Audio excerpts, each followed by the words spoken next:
Good morning, good afternoon, or good evening, depending upon where you live around the world. Following on from the previous video, or you can think of it another way, just carrying on the modelling for this particular style of dome, we've got here what I am referring to as the hub strut angles. Not all that descriptive, and it could be you choose a name. It's mainly going to be used for when you create the star plate type hub or a steel tube type hub. For the steel tube, you'll want to know where on the steel tube you make the holes for the attachment purposes, and the star plate, well, it's obvious. The legs, the tabs, you need to know what angles they are going to be angled at. So you can take it out to the information out to the workshop and create said star plate type of hubs. I know that star plate, I don't even know whether it's a trademark, but is it Viking domes? But there's many people or many different companies making that sort of thing. You can understand why it looks like a star, one way or the other you look at it. So I refer to it as star plate or a star plate like dome or plate, or what do you call it? Hub. Yeah, that's the thing I was thinking of. So, you'll need these discs in which we are going to create them right now. I'm going to be absolutely masochistic and I'm going to delete that whole disc. So how do we create it? Well, I'm pleased you asked. What we do is I'll hide that one. We make a disc at the top in the horizontal plane, and in this case I'm making it 200 millimeters in radius. And I'm going to make that a group. Now I chose this one to do for a very good reason. It's a bit tricky to rotate it unless you've got a point of rotation for it, which we have right here. How did I get that, I hear you ask? Well, I'm very pleased you did. What we do is simply from the intersection point here, the point where we want to create the disc, I drop a line down vertically to there and then back to that point. I can get rid of that, and now I draw a line 90 degrees, which will be our point of rotation, or a line of rotation. So I come out here, find, is that 90 degrees? Well, it looks about 90 degrees. So I come out here and click there, and then when I take the disc or select the discs, I can put my rotation tool on here and pull it out along the line of rotation, and now I can rotate it into position. Simple, isn't it? I then move it down, I'm going to say 100 millimeters, explode it, and before I touch it and do anything else, while it's exploded like that and still selected, I then right click and intersect face with model. So now I take that and make it a group. Move it back up 100, and we've got the lines on it for the angles of the struts or the tabs or holes for the steel hub. Very, very simple. Now, I did the same on all of these, but I'm going to suggest this one here and this one here. They are left and right-handed, obviously. But this one here looks a bit different. Oh, hang on, it's got the lines on the other side. Well, all I did there was rotate. I'll do that again. Rotate the disc from there around, and copied it of course, and around here, and what that does English, David, it's I'm tripping over my words, it's not even late.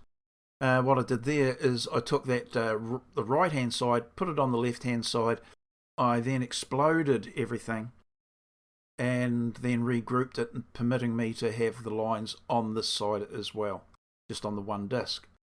Seems to make sense. You can take these out or print them and take them out to the workshop, and you can mark onto the hub or your flat sheet material the angles for the two different types of hub. I'm going to do a little bit more than that before I take them out, but that's where we can start with this sort of thing. If you've got a star plate type design, I would be building in the shape of the hub now. The width of the strut straps or legs and the diameters, all of those are important to get right, otherwise you will trip yourself up out in the workshop. Anyway, that's for another time. The other thing that I wanted to look at was the angle. I'm going to put the dihedral angles up. As you can see here, let's get rid of, let's just make sure I've got everything grouped. I haven't put that one into its dihedral angle group. It's not dihedral angle, it is the hub strut angles, is it not? Okay, check that on and off. Yes, it is. Right, these two triangles, these two top triangles, are almost dead flat relative to each other. Only 0.4 of a degree out of plane and 0.4 on this side. So, it's about equal, which is not always going to be the case, of course. So you could almost think of this square, these two triangles, as flat. And you may wish to construct them flat. If you want to keep a little bit of shape, put a little batten over the top just to give it a little bit of shape. And that's what I'd be doing. Ditto with these two triangles. Not much out there, is there, in each? So it's only 1.8 degrees there and 1.3 degrees. So very flat. It's not much. It would be a lot easier to think of them as flat and just put a little batten on, to be fair. Now, as such, while I have got you, I'll extend out the, can I just find the photo? I've got another screen open, and I had just recently found the darn thing, and it shows, well, there we go. It shows well the area that I'm talking about. This here is that lower area, and you can see how flat it is. And this one is a good example along here, and you can see the strut line, but it's not very pronounced, is it? And this one up here, which is the top two I was mentioning, that's almost dead flat. So we don't have to imagine too much when we see something like this. Now, if it's a fabric membrane that you're stretching across the top, you can just do what you want and it's no problem. If it is going to be a rigid cladding with a waterproof membrane or liquid applied membrane, you may think of them as flat. Do what you want, but there is some practicality about considering them flat and then building accordingly. Equally, if I bring this photo in, even though this is a higher frequency dome, as evidenced by having two struts here, you can see that they've used glass. Now this looks like it's AI generated, but it's representative of what I'm talking about. If this were to be glass, it hasn't got much flex in it, so it needs to be treated and constructed flat, as they've done here. And of course they've extended that idea further up.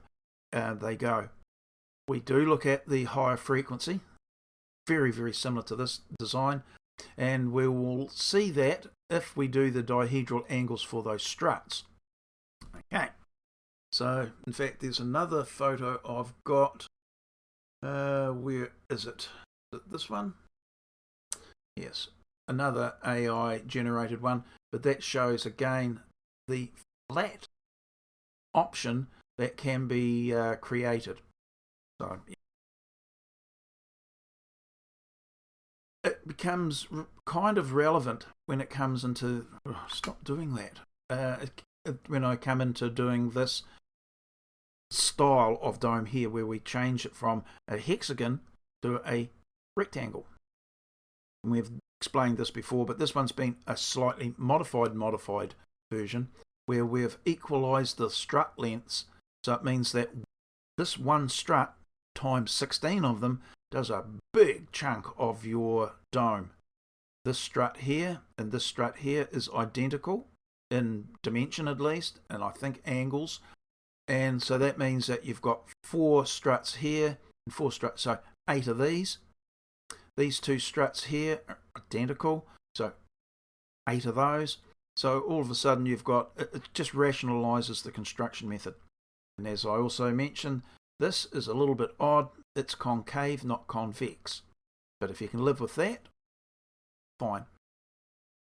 This might be an option you want to have a look at. Or this might be a step too far, and it takes away from your idea of what a dome should look like. And it does take a little bit of getting used to, and once you do, you go, yeah, don't actually mind it. That's where I'm at the moment. Okay, so we've looked at the creation of the hub strut angles. You pick a name, you do your drawings and describe it the way you want. And we started to look at the dihedral angle issue in these areas. One, if I remember, but one of the models I'll look at is where we adulterate the geometry somewhat to allow for the creation of the flat panels. It's an idea and one that you may wish to follow, but again, I want to do it because it is a possibility. It's where we do make these literally flat from this point to this point. There is no ridge or lifting point here between the 2 panels. Lifting point, not quite the right term, but it'll have to do. And that's so that you can clad it with a rigid membrane, or cladding, like plywood or chipboard or something. And then you can apply waterproofing over top of that. Necessary? Probably not. Possible? Definitely. And I've seen a couple of domes constructed like that.